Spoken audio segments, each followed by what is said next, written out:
வணக்கம். நான் யார் தெரியுமா? நான் காமராஜர். எனக்கு பிடிச்ச கல்வி. இதுங்களே தினமும் பள்ளி போங்க, நல்லா படிங்க. நீங்க என்ன விரும்புறீங்க?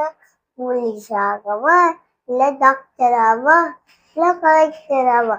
இது எல்லாம் கல்வியால தான் முடியும். நான் சொல்றதே தினமும் பள்ளி போங்க, நல்லா புத்தகம் படிங்க. நான் சொல்றது நல்லா படிங்க. கல்வி கல்வி நம்ம சக்தி. கல்வி நம்முடைய புத்திசாலியா ஆக்கும். வாங்க கல்வி, மகளுக்கு கல்வி.